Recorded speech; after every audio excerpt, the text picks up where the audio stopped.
Pues sé que Jairo y vos pues están ya en décimo, ya próximos a graduarse, pero quisiera saber como los que están acá interesados pues en la charla, en qué semestres están, cómo es la cosa. Ya estoy en cuarto semestre. Listo, perfecto. Hola, yo estoy en séptimo semestre. Perfecto, excelente. Listo, entonces si quieren comenzar, yo les voy a compartir por acá. Juan, dame permisito para poder compartir. Listo, ya. Ya, bueno, ya lo pongo entonces. Compartir pantalla. Ahora vamos a ver esto. Listo, me dicen cuando les aparezca por acá. Ya, ahí ya se está viendo. Listo. Bueno, primero pues me presento. Yo soy Ricardo Montoya Monsalve, soy psicólogo egresado. Acabo de egresar a mitad de año del CES. Soy estudiante de la maestría de primer semestre. Estuve todo el año de práctica en el Instituto Neurológico, donde vi muchas patologías, pero el tema que más me atrapó, que Juan y Jairo pues se dieron cuenta, fue epilepsia, ¿cierto? Y ya actualmente dentro de la maestría hago parte de la Junta Médica de Epilepsia, independientemente en la Clínica del Norte. Yo soy el neuropsicólogo que ellos utilizan para las evaluaciones y para las decisiones. Entonces llevo más de ya un año y medio en todo este tema de evaluar pacientes, juntas médicas, evaluar pacientes dentro del consultorio, incluso cuando se están haciendo los exámenes de video monitoreo, que es cuando le ponen los electrodos en la cabeza para ver la actividad eléctrica del cerebro de estos pacientes y ver cuándo se altera, cómo es la manifestación clínica o la semiología de las crisis que ellos presentan. Pero para empezar, pues a mí me gustaría mostrarles la agenda. Vamos a ver un poco sobre neuropsicología, es muy breve. Vamos a ver epilepsia, sus clasificaciones, la semiología por lóbulos, esto va a ser muy por encima. Allí quise incluir un poquito de neuroimágenes, que nosotros directamente no somos los que estamos haciendo la lectura de estas, ni hacemos esos informes, pero es importante pues, poder saber cómo se ubica el cerebro, cómo se ve el cerebro, y cuáles son las alteraciones más comunes con las que nos va a tocar tratar a nosotros. Esas diapositivas yo se las mando. Ahorita vamos a compartir unos casos también, y con los casos sí les pido pues mucha discreción, porque son casos pues propios que yo les traigo como para que ustedes puedan ver cómo es todo este tema. Entonces, ya después vamos a ver los exámenes diagnósticos que se utilizan para una junta médica, ¿cierto? Para un proceso de una candidatura a cirugía. Vamos a ver la neuropsicología ya en epilepsia, los objetivos, las pruebas que utilizamos, cuáles son las variables que tenemos en cuenta. Vamos a ver casos clínicos y la experiencia ya que yo he tenido directamente en dos juntas médicas diferentes, ¿cierto? Cómo ha sido la experiencia en cada una, y ahí Juan y Jairo pues me ayudarán también con la del neurológico. Entonces, para comenzar, yo quisiera saber qué saben ustedes, qué es la neuropsicología, qué han escuchado, quiénes son los autores, qué conocen sobre el tema.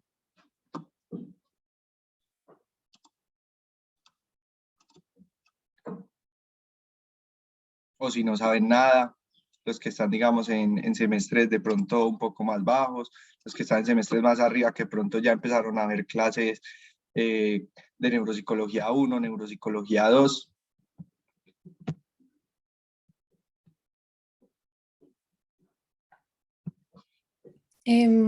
Pues yo no tengo como autores muy frescos, pero yo diría que la neuropsicología es como la parte más cognitiva, como neurológica, pues como de la psicología, pues estudiar las enfermedades neurodegenerativas, todo lo que tiene que ver como con el cerebro como tal, diría yo, pues más biológico, anatómico. Muy bien, muy bien. Sí, pues como nos dice la compañera, la neuropsicología es una disciplina que se encuentra entre la neurología y la psicología, ¿cierto? De ahí se compone su nombre, uno de los autores principales, que no fue el primero en aportar a la neuropsicología, pero sí fue el primero como en nombrarla, fue Luria, ¿cierto? Entonces, muchos habrán escuchado a Luria en procesos, en diferentes materias. Luria, la mayoría de su producción científica la hizo con diferentes soldados en la Guerra Mundial, ¿cierto? Entonces, dependiendo de los daños cerebrales que encontraba, él empezaba a encontrar ciertos síndromes. En unos encontraba afasias, que son problemas de lenguaje, en otros encontraba otras alteraciones, y los empezó a dividir por áreas y empezar a darse cuenta como cada área para qué sirve, ¿cierto? Hay unas encargadas de lenguaje, otras encargadas de memoria, de atención, del comportamiento, de la planeación, de la flexibilidad cognitiva, etc. Entonces, la definición que nos da Luria es que es una relación entre las estructuras cerebrales, su funcionamiento y el comportamiento y las funciones cognitivas, ¿cierto? Así podríamos evaluarlo. En el tema de epilepsia, nos enfocamos principalmente en cuáles son esas áreas que están, que descargan, si es algo generalizado, si es algo focal, y ver qué relación tiene con la afectación cognitiva que tiene el paciente. Y en estos casos, que como sabemos que son fármacos resistentes, podrían ser sometidos a intervenciones quirúrgicas, pues qué tanto se podría afectar su rendimiento cognitivo si esas áreas son disecadas de su cerebro, ¿cierto? Eso es principalmente lo que vamos a ver. Ahorita vamos a profundizar sobre el tema. Ahora, ¿qué conocen sobre epilepsia? De cómo son las epilepsias, si saben de pronto clasificaciones, saben el significado, saben cuáles son algunos de los medicamentos. Quisiera escucharlos sobre el tema, o si nunca lo han escuchado. Pues yo la entiendo como un desequilibrio de electricidad. Pues se puede dar como por cicatrices en el cerebro, como por algo, un tumor, algo así. O también hay unas que, pues tengo entendido que no tienen como un origen orgánico.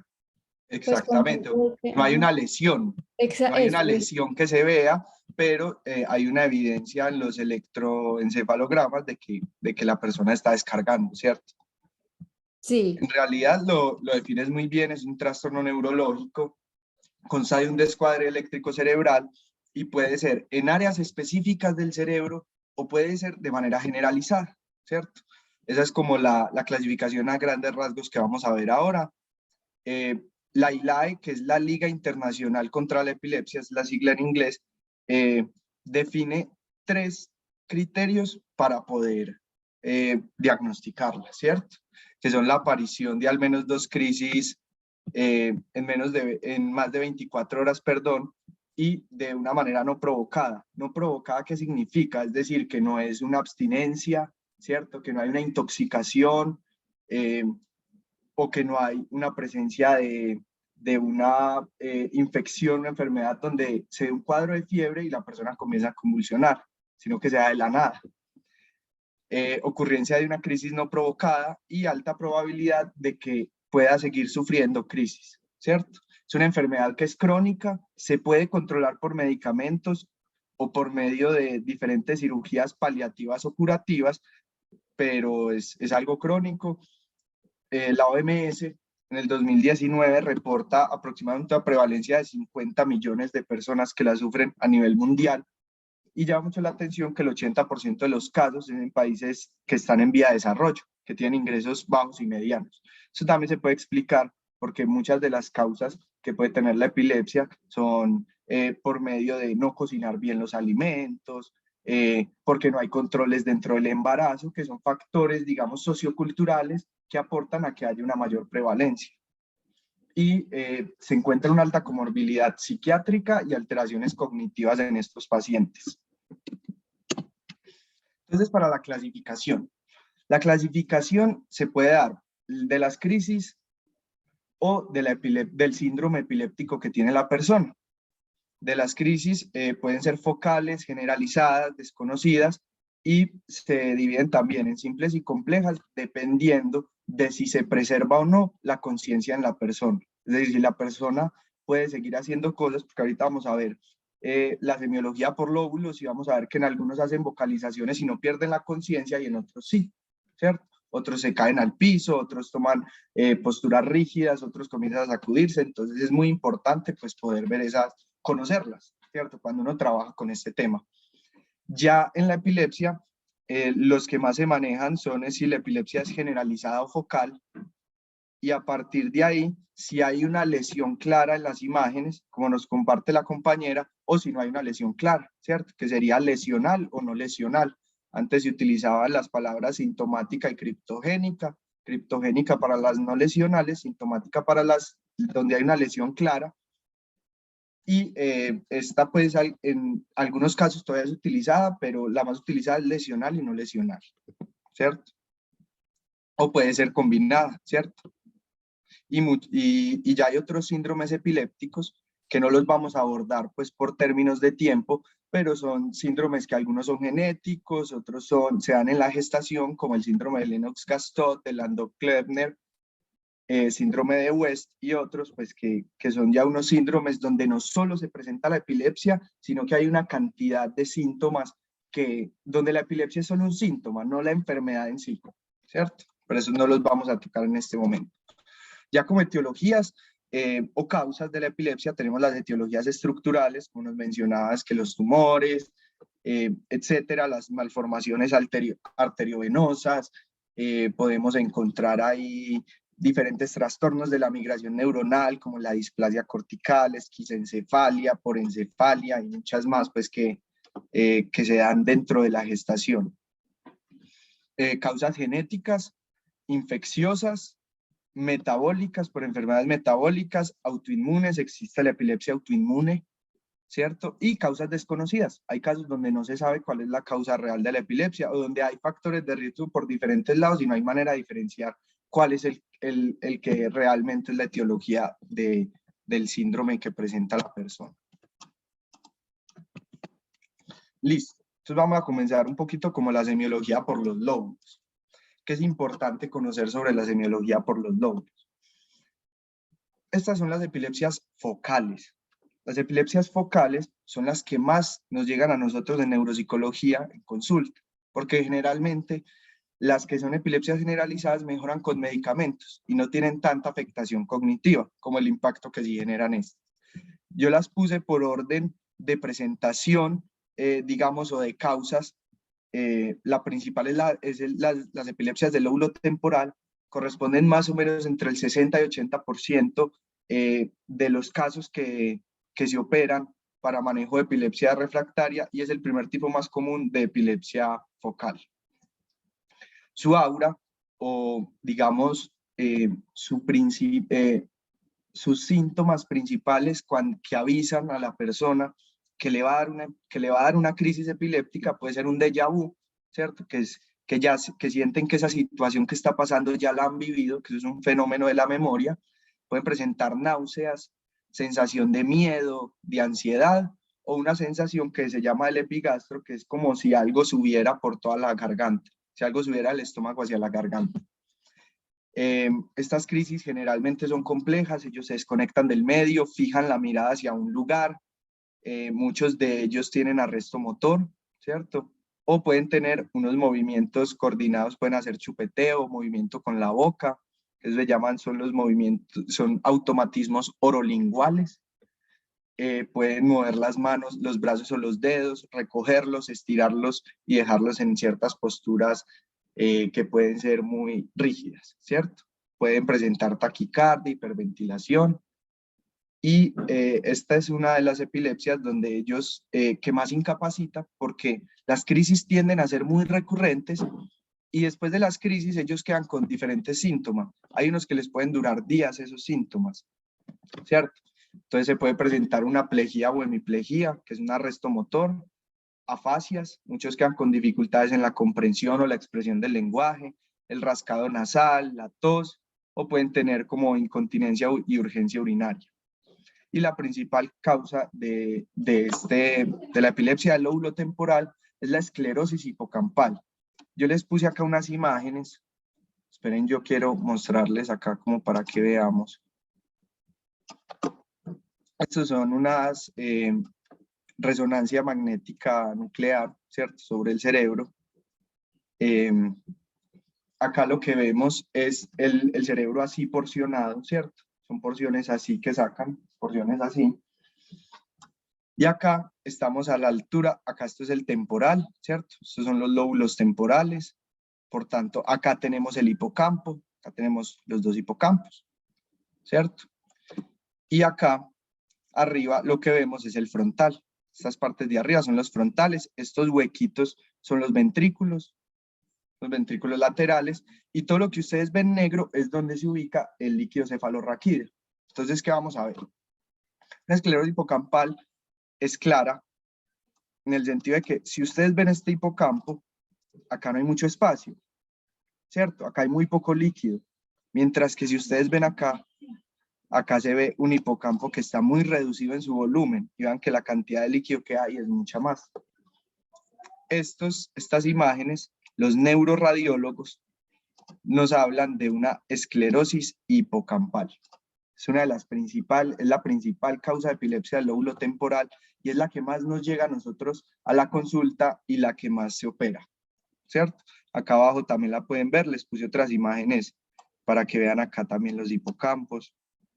Como se ve, acá es diferente, el tinte es al revés, ¿cierto? La corteza se ve negra y gris, mientras que el líquido se ve blanco. Acá vemos otro espacio y acá también podemos ver otro espacio.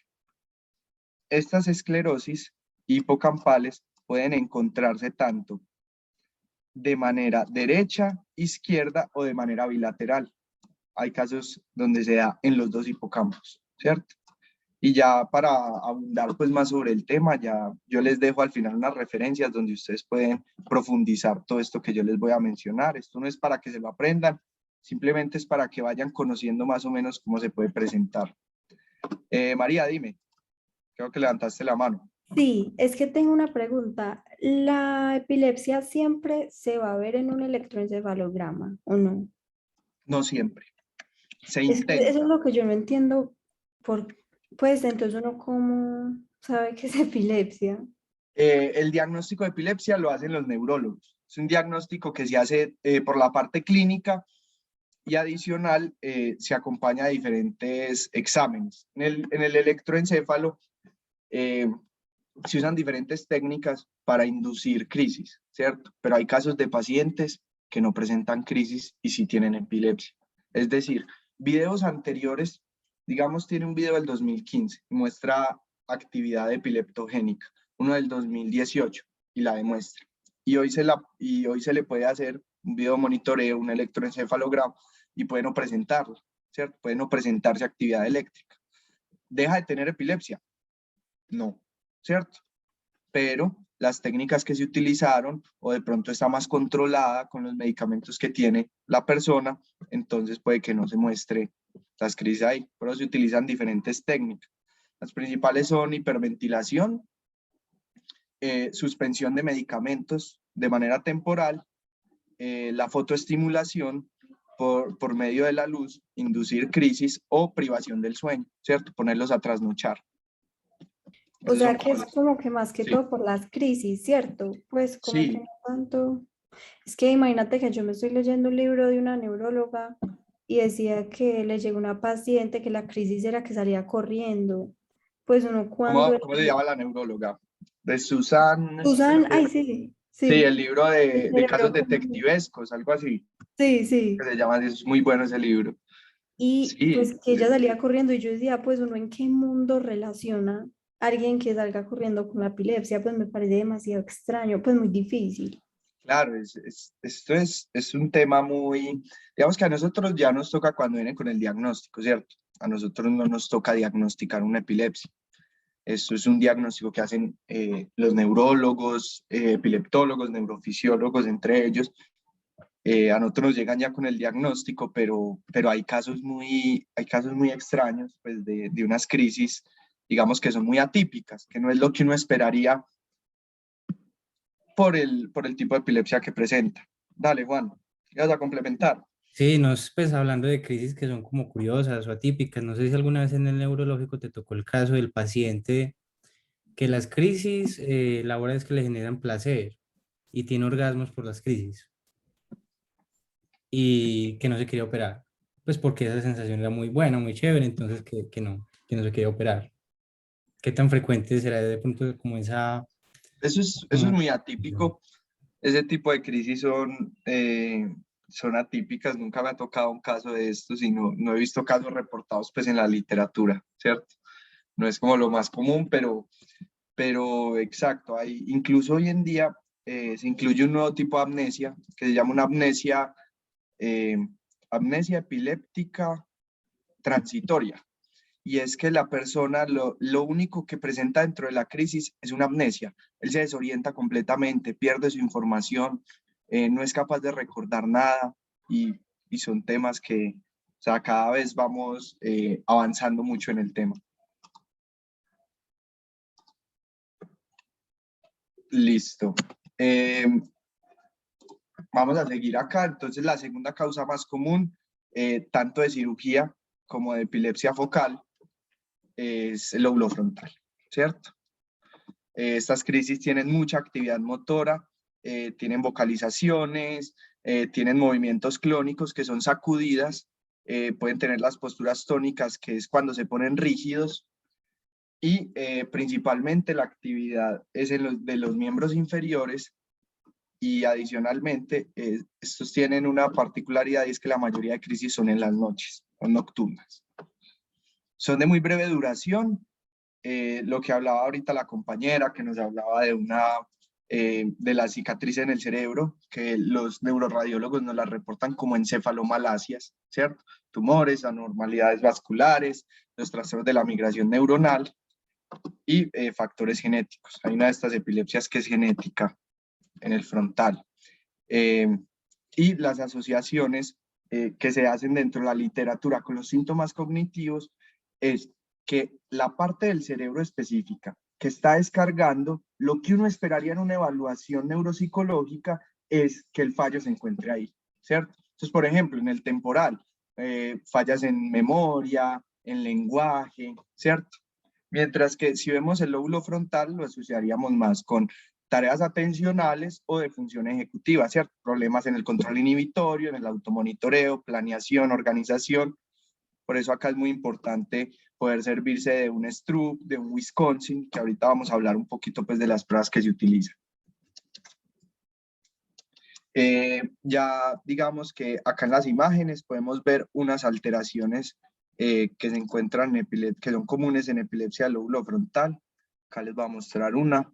Este pedacito blanco acá, estos pedacitos blancos que ustedes ven acá, se llaman una displasia cortical. Es un tipo de trastorno de la migración neuronal. Y es que las neuronas se ubican inadecuadamente, se juntan unas con otras donde no deberían estar y empiezan a descargar, ¿cierto? Y otra causa muy común es por las encefalomalasias, que serían todos estos pedacitos de cicatrices. Todo esto que bordea acá, todo esto son cicatrices. Esto es líquido cefalorraquídeo.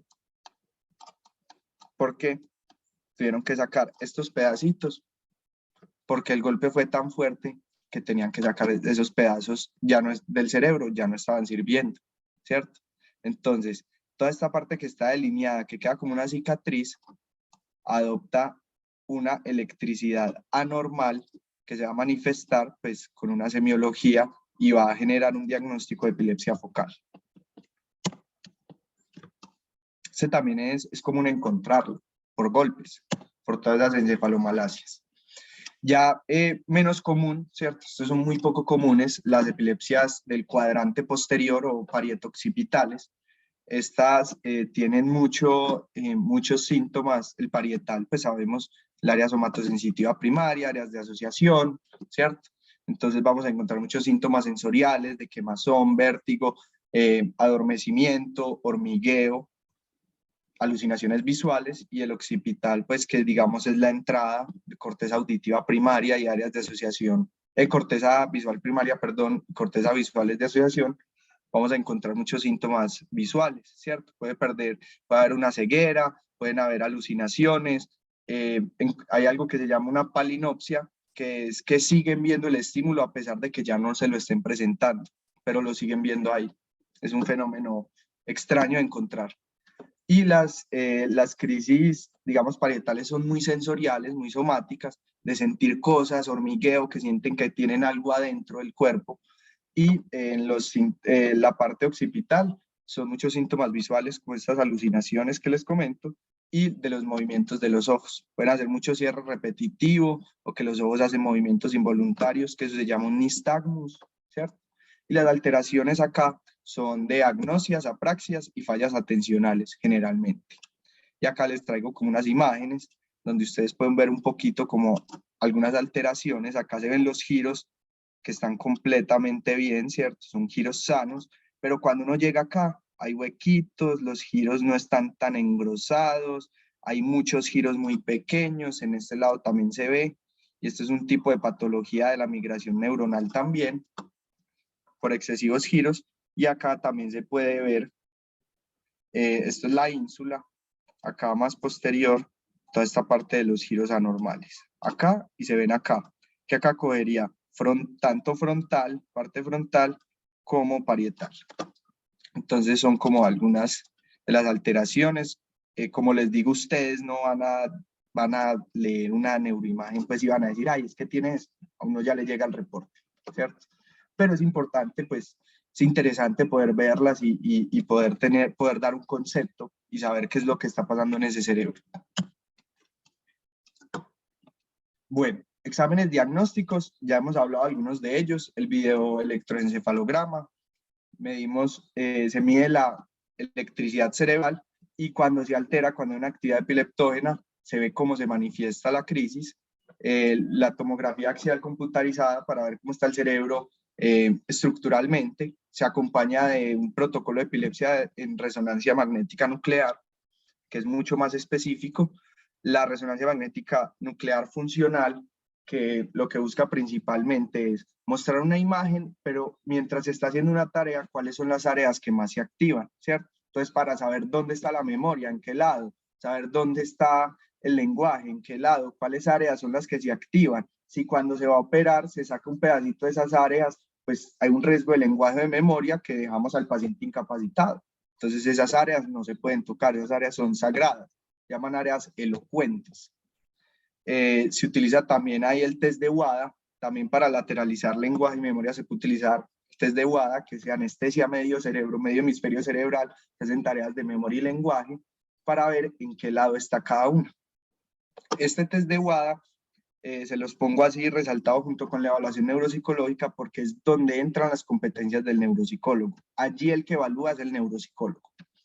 También encontramos el PET, que es la tomografía por emisión de positrones, para ver qué tanta glucosa están consumiendo las áreas del cerebro.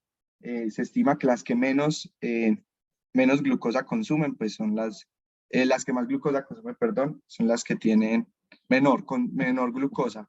Menor glucosa consumen son las áreas que son epileptogénicas. Entonces este examen sirve muchas veces para cuando la resonancia digamos estructural no muestra un área de lesión, el PET puede tener mucha validez porque te delimita exactamente cuál es esa área que no está metabolizando esa glucosa, que se llama un hipometabolismo, así lo ponen en los informes.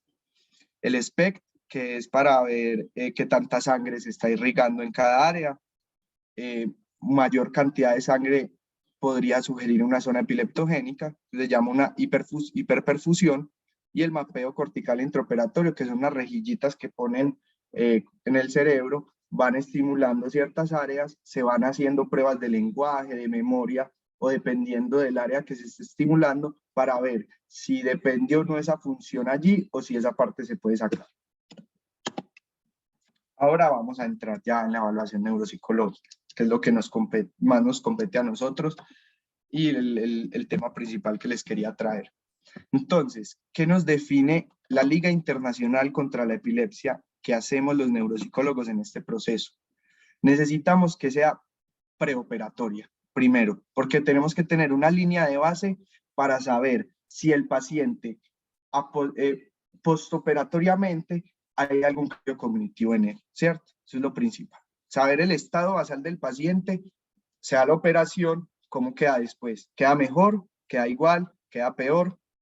qué tipo de intervención necesitamos. Por lo tanto, ponemos lo de la planeación en rehabilitación, de rehabilitación neuropsicológica de manera postoperatoria, nos sirve para saber, para lateralizar memoria y lenguaje, nos ayuda también cuando vemos bajos resultados y uno tiene una clínica y hay unos hallazgos estructurales y en el video monitoreo que nos hablan de dónde está la epilepsia, de qué lado está, podemos ver también según el deterioro de las funciones de memoria y lenguaje, si es consonante o no esa evaluación con esos resultados, y ayuda a establecer el riesgo cognitivo asociado a las prácticas quirúrgicas que se van a utilizar. Acá son algunas de las funciones, esto se los dejo pues para que ustedes lo puedan revisar después, con calma.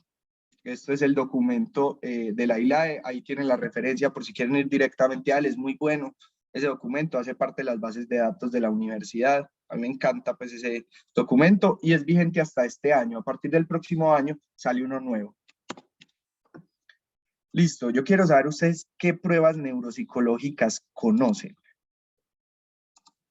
qué han escuchado para atención, para memoria, para inteligencia, función ejecutiva. ¿Qué pruebas conocen?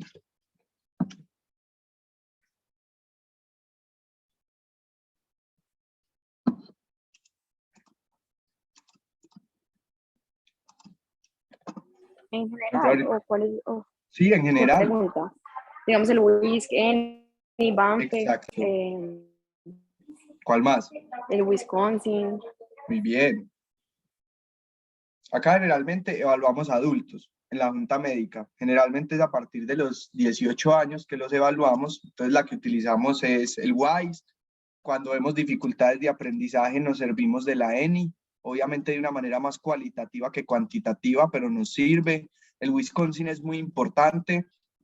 El test de vocabulario de Boston, el denominación, no sé si lo conocen, de las imágenes de Boston y que el paciente tiene que ir nombrando qué es cada objeto, ¿cierto? Hay diferentes pruebas que en estas bibliografías, en estos que les dejo acá, pues son como los que en realidad nos definen cuáles son las pruebas que deberíamos utilizar, ¿cierto? Son protocolos específicos que se utilizan, que se han probado en estos pacientes y que esas pruebas han demostrado ser sensibles, ¿cierto? Para esta población en específico.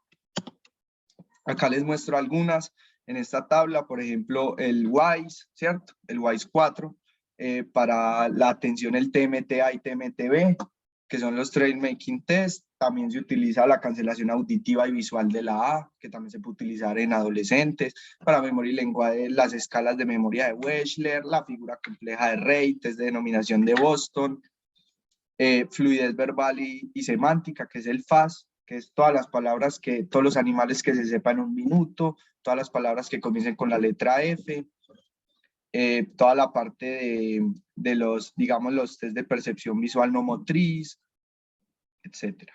Y también hay que incluir algo muy importante porque nosotros nunca dejamos de ser psicólogos y es la parte de la clínica.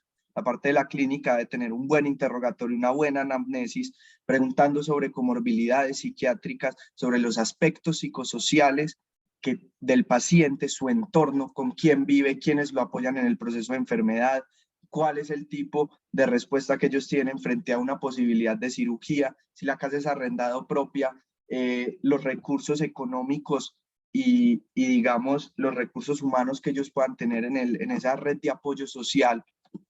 Y algo que se empezó a incluir hace poco, que es muy bueno, que es el cuestionario de calidad de vida, acá está señaladito, que lo pudimos, ya está adaptado al español, está estandarizado y nos ha ayudado mucho para definir también los casos en junta médica. Incluso en el neurológico estábamos desarrollando una base de datos junto a Juan y Jairo con estos pacientes. Queríamos ver cómo era su calidad de vida. Es un inventario que no demora mucho. Y también utilizamos inventarios emocionales, comportamentales, ¿cierto? Digamos, del funcionamiento frontal o de los síntomas neuropsiquiátricos de los pacientes, su independencia para actividades básicas de la vida diaria, inventarios de depresión, etc. Eso es como todo lo que debe incluir una evaluación que va a ser sometida en un staff de epilepsia, ¿cierto? tiene unos objetivos muy específicos, por lo que tiene unos lineamientos también específicos. Entonces ya esto es como lo que les quería mostrar acá. Acá tienen las referencias. Quiero mostrarles un caso. Es un caso del cual ya se decidió sobre este paciente. Quiero mostrarles más o menos cómo es una evaluación de estas, ¿cierto? Porque uno sabe que se evalúa, pero no siempre pues tiene todo súper claro. Entonces vamos a mostrarles primero este y ya hablamos como de cómo es la junta médica en específico, ¿cierto? Entonces me dicen cuando lo estén viendo, cuando estén viendo acá el Word con Ahí el ya se caso. ve. Sí, Sí, listo. ahí se ve. Entonces tenemos un paciente masculino de 21 años, estudia hasta quinto, es diestro, vive en Carepa en una vereda, es desempleado, lo acompaña la madre a la cita y es remitido por la epileptóloga con la que yo trabajo directamente en la Clínica del Norte. Entonces acá pongo el motivo de consulta, ¿cierto? Entonces yo comienzo con una descripción de cómo son sus crisis, cada cuánto son sus crisis, cuánto ha sido el máximo tiempo que ha estado libre de crisis, si tiene diferentes tipos, porque hay muchos que no solo les da un tipo de crisis, sino que les dan varios tipos, ¿cierto? Uno tiene que tener eso claro. Y ver si hay algo que les avise y si hay algo después de las crisis con lo que queden, porque esto habla muchas veces de la incapacidad que puede generar en los pacientes. Y acá viene un ejercicio y un reto clínico que les quiero compartir también muy bueno. Entonces ustedes ven acá los tipos de crisis, todo, la duración, este paciente síntoma posictales, cómo pueden quedar después de la crisis. Entonces este paciente quedaba con una afasia comprensiva, con una manía o puede quedar con apatía, ¿cierto? Entonces, si ustedes ven esto, es un paciente que si las crisis son muy seguidas, pues vamos a tener un paciente muy deteriorado conductual y cognitivamente, ¿cierto? Esta paciente en específico, este paciente yo le diagnostico una discapacidad intelectual, su madre posiblemente también la tenga, tienen factores socioculturales que también apoyan mucho el desarrollo de esto, a pesar de que también hay una parte genética implicada, y es porque los datos que me dan del neurodesarrollo pues son muy dudosos, ¿cierto? Uno siempre debe preguntar por el neurodesarrollo, muchas veces es difícil, son adultos, los papás ya no viven o los papás ya no recuerdan en qué momentos cumplieron con esto, pero entonces una de las estrategias que uno utiliza en esos casos es preguntar a comparación de sus hermanos si ven que hubo alguna diferencia, ¿cierto? Esa es una de las estrategias que uno puede utilizar. Uno pone el tipo de parto, si hubo controles en el embarazo, si hubo complicaciones, si algún médico en algún momento les dijo algo. Y los que le pongo yo signo de interrogación es porque tengo mis dudas de que en realidad haya pasado en esos momentos. Porque uno también ve materias de neurodesarrollo, sabe cuáles son los límites normales, y más si uno ve una persona que está cognitivamente afectada, que uno sospecha una discapacidad, uno no espera que haga las cosas antes de tiempo, sino que se demore un poco más, que es un trastorno del desarrollo neurológico, la discapacidad intelectual.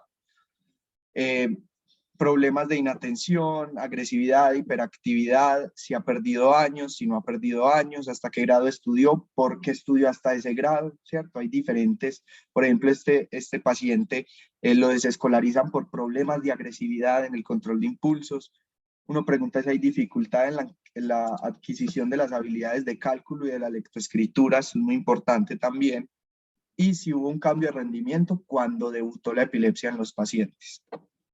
Quejas de memoria y deterioro cognitivo en general. Este paciente presentaba, siempre tuvo una cognición y una memoria que estuvo por debajo de los demás, pero notan que hace algunos años se viene deteriorando, y eso es importante verlo porque eso habla también de cómo la epilepsia está afectando cognitivamente a la persona. Este paciente llama mucho la atención porque él no es consciente de esas fallas. El paciente es anosognostico, ¿cierto?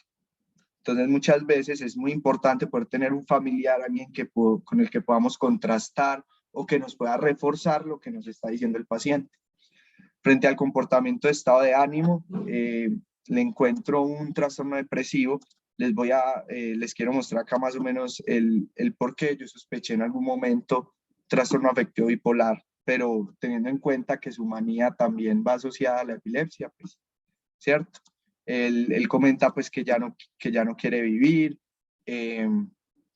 pero nunca ha generado planes y nunca lo dejan solo, ¿cierto? Lo acompañan mucho por esto mismo, se ha sentido desanimado, hace actividades riesgosas para su enfermedad. Estas enfermedades, muchas de ellos no pueden hacer ejercicios solos, hay ciertos ejercicios que no pueden hacer, muchos no pueden transportarse solos o salir solos de la casa, muchos se desorientan después de las crisis, entonces siempre genera pues su impacto y todo esto pues va a impactar en el estado de ánimo de ellos, ¿cierto? Además de la susceptibilidad ya biológica que hay solo por la enfermedad, si uno le suma lo ambiental, es muy común encontrar trastornos depresivos, trastornos ansiosos en estos pacientes.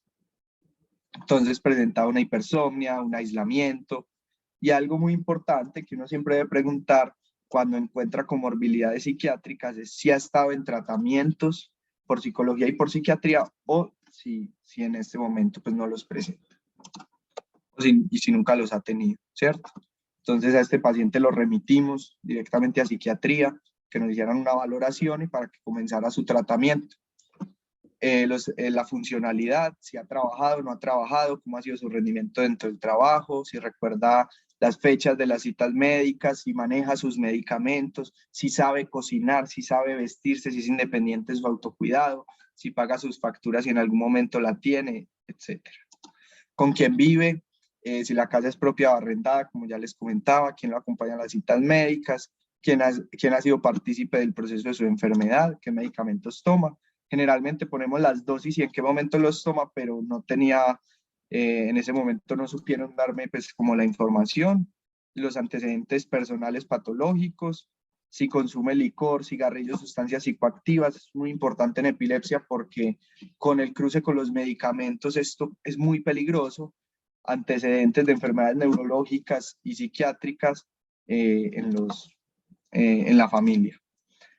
A este paciente en específico no se le realiza la escala de calidad de vida, ya que no se recomienda en pacientes con cuadros depresivos moderados a severos, entonces no se le aplique. Entonces acá tenemos el WISE de este paciente, ¿cierto? Le da un 6 de 63.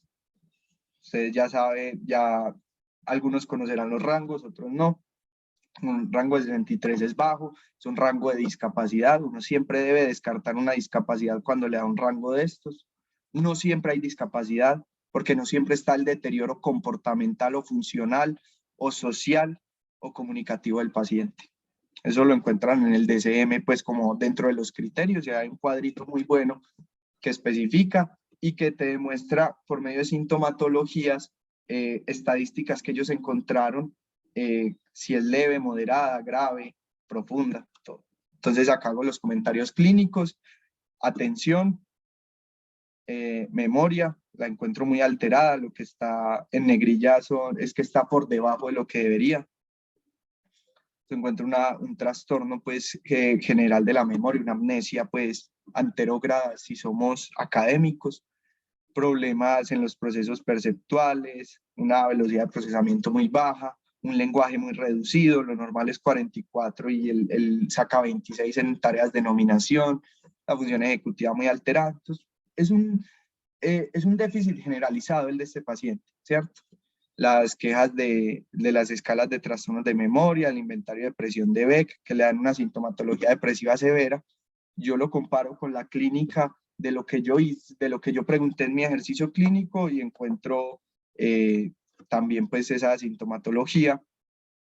Mi impresión diagnóstica es una discapacidad intelectual leve por el deterioro comportamental, social, etcétera, y un trastorno depresivo de gravedad moderada. Y quiero mostrarle este concepto que es más o menos como lo que uno en realidad muestra dentro de la junta médica.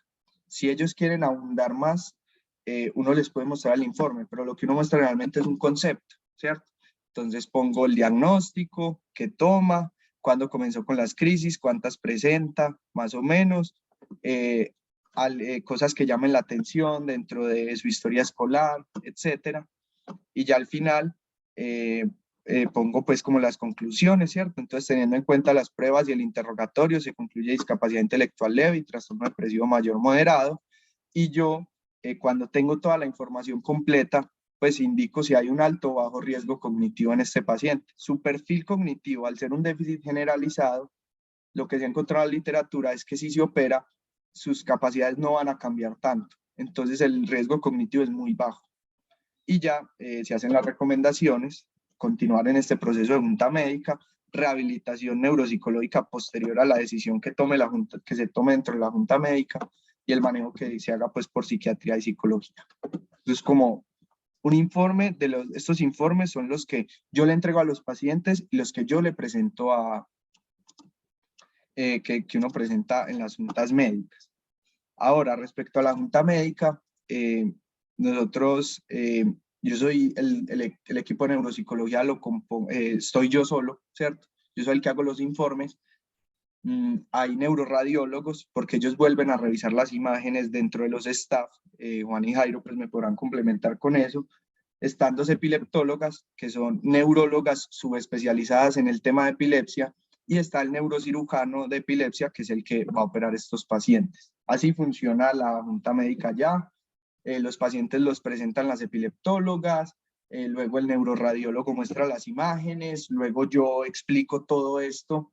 Muchas veces lo que hacemos también es explicar dentro de los comentarios clínicos, no solo como qué está fallando, sino qué áreas sugiere que pueden estar afectadas. Entonces, si encuentro una amnesia anterógrada, entonces una disfunción temporal mesial, o si tengo una disfunción ejecutiva, es más probable que haya un daño en el prefrontal dorsolateral, ¿cierto? Entonces uno va jugando con la clínica, con lo que presenta la neuroanatomía, como lo que uno ha leído, lo que uno ha estudiado, ¿cierto? Entonces es una forma de sintetizar todos esos conocimientos desde lo estructural, lo funcional, lo neuropsicológico y lo psicológico que vemos en el paciente en un solo informe, ¿cierto? Y a estos médicos les gusta que uno sea muy conciso, entonces en realidad es una tarea de síntesis, es un ejercicio muy bacano. Ahí Juan y Jairo pues me podrán complementar un poco. Sí, realmente, pues como tú dices, pues en el neurológico la junta médica de toma de decisión en epilepsia es muy extensa.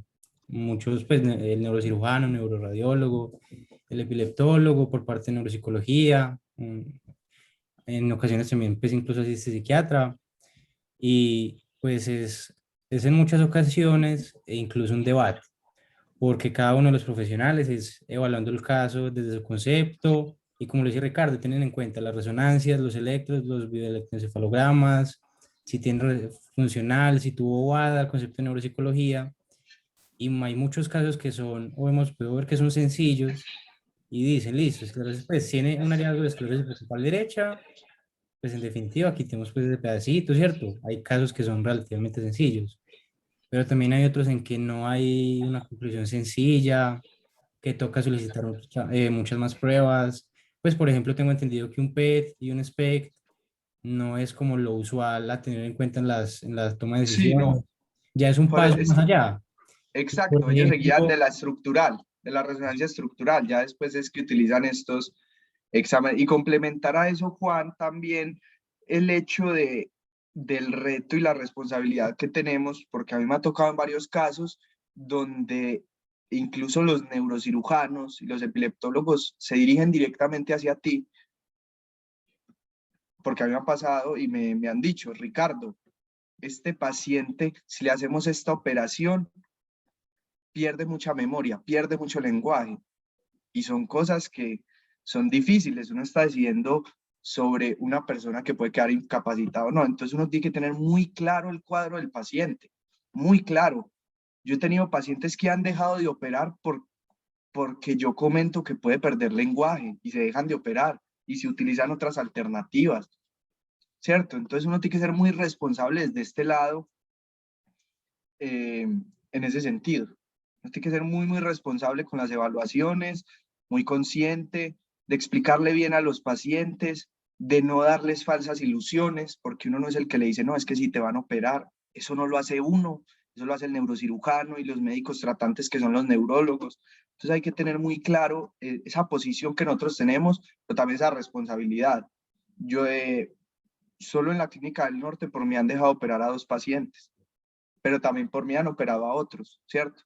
¿Por qué? Porque yo tengo la responsabilidad de saber si tiene un bajo o alto riesgo.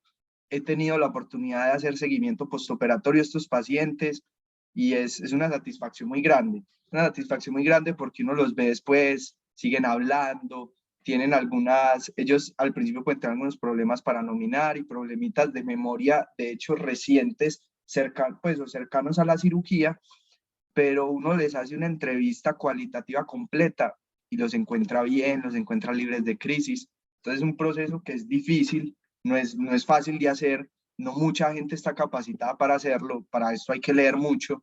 Yo llevo aproximadamente 2 años casi que exclusivamente con epilepsia para poder llegar al punto al que he llegado, ¿cierto? A estar yo como representando como neuropsicología, porque además en la Clínica del Norte no hay un profesional en neuropsicología, entonces es una responsabilidad muy grande, pero es bacana cuando uno la asume entendiendo los riesgos y lo que significa estar ahí adentro.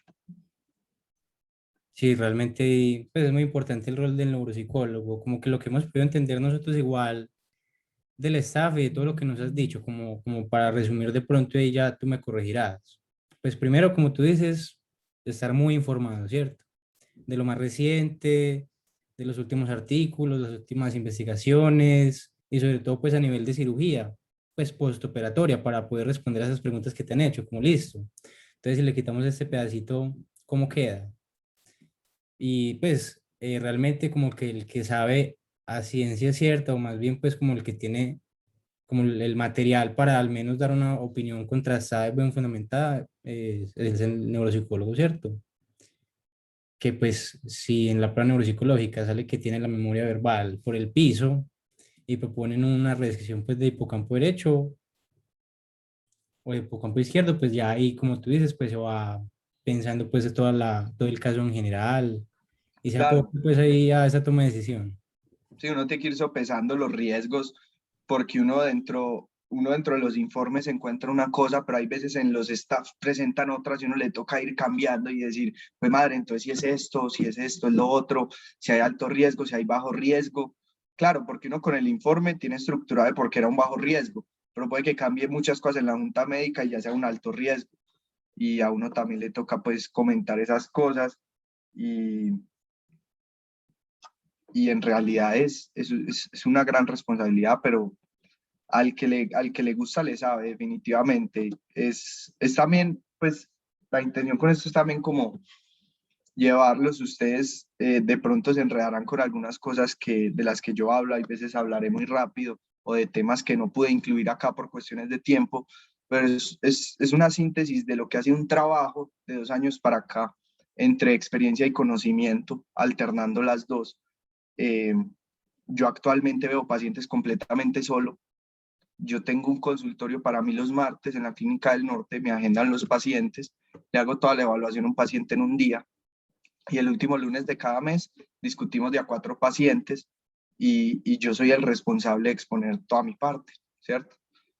Entonces es invitarlos también a que esos temas de neuro, que les guste, eh, inúndense, busquen artículos, aprovechen las bases, eh, busquen casos, no solo la teoría, sino cómo se presenta, porque la teoría, la práctica, hay 1000 cosas que están ahí en la mitad, hay muchos casos atípicos y, y eso solo se da con la experiencia y siendo juicioso, pues como con las bibliografías, investigar es el mejor ejercicio, a mi modo de ver. El hecho de uno investigar es apropiarse de ese conocimiento y apropiarse de que no espera uno que otros generen esos conocimientos, sino uno poder hacer esa proliferación científica y que los otros lo puedan mencionar a uno, que en el neurológico siempre uno está encargado de diferentes investigaciones e invitarlos.